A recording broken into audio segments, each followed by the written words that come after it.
Hi guys! In this video, I will propose my theory for what the storyline of FNAF 5, Five Nights at Freddy 5, is really about. However, before I get there, let's talk about Five Nights at Freddy's 1 through 4. Warning. Spoilers.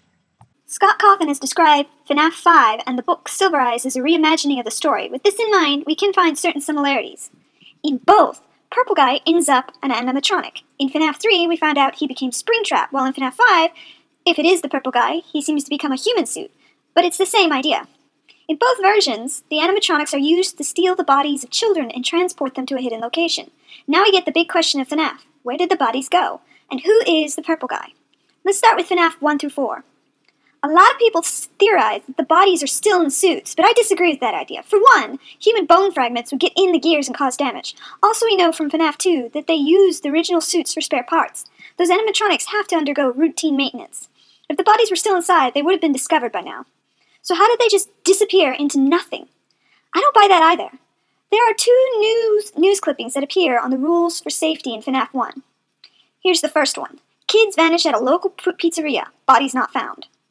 2 local children were reportedly lured into a back room during the late hours of operation at Freddy Fazbear's Pizza on the night of June 26th.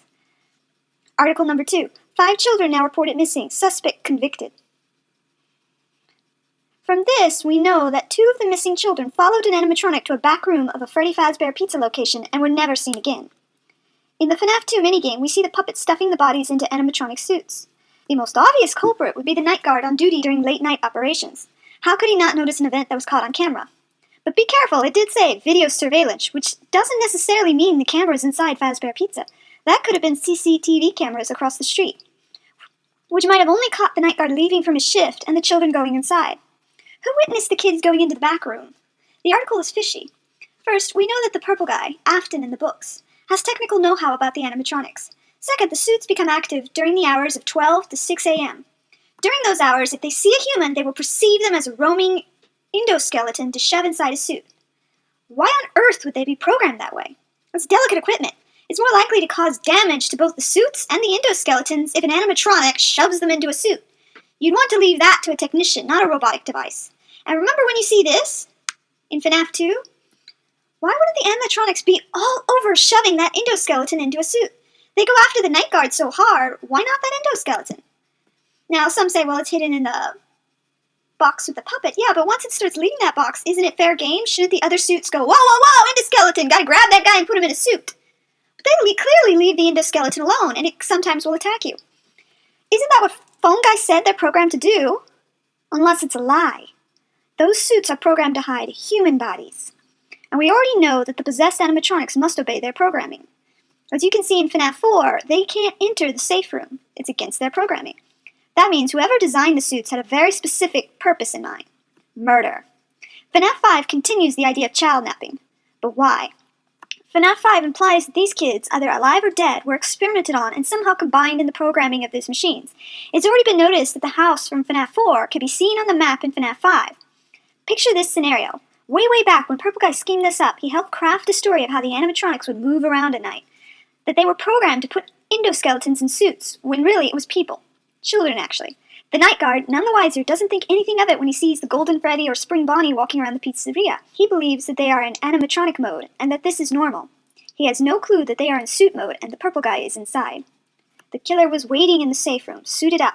There are no cameras on the safe room or the kitchen. The camera in the kitchen is always out in Five Nights at Freddy games. In every game. Like all kitchens, there's likely an exit to the dumpsters for trash and offloading food. The killer slips out in the suit and meets some kids. Earlier, he came to them in the suit and promised if they came back here at midnight, he'd show them a special treats. So the kids sneaked out from their nearby homes. Remember, the article said local kids disappeared. They slip into the restaurant from the kitchen, unseen since that camera is always out. The night guard is distracted by the animatronics coming after him. He doesn't notice. The safe room is located near the kitchens in a blind spot of the cameras. After the kids are killed, they are left outside for the animatronics to stuff in suits. Any evidence is cleaned up. He removes the suits and slips out in disguise. The night guard finishes his shift and gets all the blame. He gets arrested and takes the fall. He pleads about living animatronics, but Fazbear dismisses that idea as crazy. No one believes the night guard, not even the police. The night guard goes to jail for a crime he is innocent of, and Purple Guy walks away free. However, the next day, a couple of the animatronics don't seem to be working properly. Purple Guy arrives as a technician and has them shipped to a location to be fixed. There the remains of the children are extracted and the animatronics are sent back. No one is any wiser. We see the puppet at first give gifts to the kids and then put them in the suits. The only thing Purple Guy didn't count on was the suits actually becoming haunted by ghosts. So anyhow, that's my theory for how he was able to hide the bodies. That they were hidden in the suits and later extracted. Also, let's take a look at this picture. What is the Purple Guy holding? Is that the hand crank mentioned by Phone Guy in FNAF 3 minigames? Why would he use the hand crank on Fredbear unless all the original animatronics could be turned into suits? What if he kept it secret so no one would realize that you could make room for a body in all the suits? Now they become the ultimate body-napping device.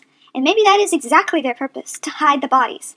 In FNAF 5, they become full-on kidnapping devices, which you can hear about in game theory. The game theorist gave an excellent thing about that. And what about this scene? Here's the thing. That kid that dies outside what people think is Fredbear Diners, he turns directly into a ghost, not a body. There is no sign of the body, implying that Purple Guy took the body with him when he drove off. After all, this is a man who never leaves bodies to be found. Why would he have started then? He took the kid's body and probably turned this kid's mind into the puppet. Perhaps the animatronics were a sort of slave to his will. Now let's talk FNAF 5's sister location. Finally, we're getting there. In FNAF 5, it's mentioned that the suits break down almost every day. They constantly need to be fixed, aka they have a child's body that needs to be extracted. What did the Purple Guy want? Specimens, of course. I believe this girl is Dr. Afton's daughter. She looks exactly like Circus Baby. And in FNAF 5, we hear his daughter say, "You made her look like me."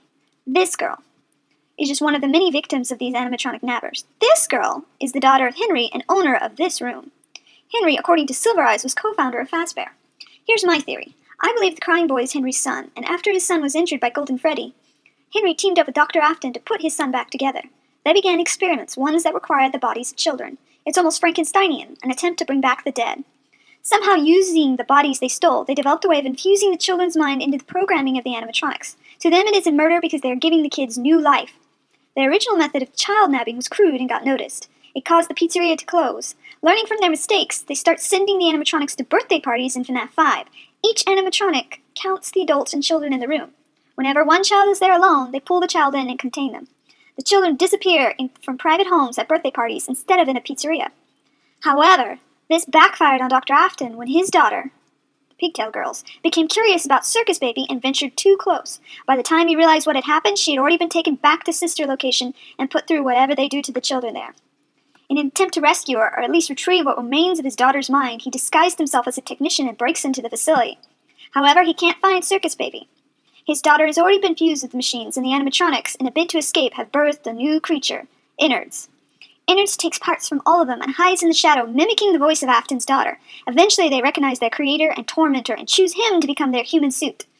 He also lives in the house connected to the facility where a child in FNAF 4 was experimented on.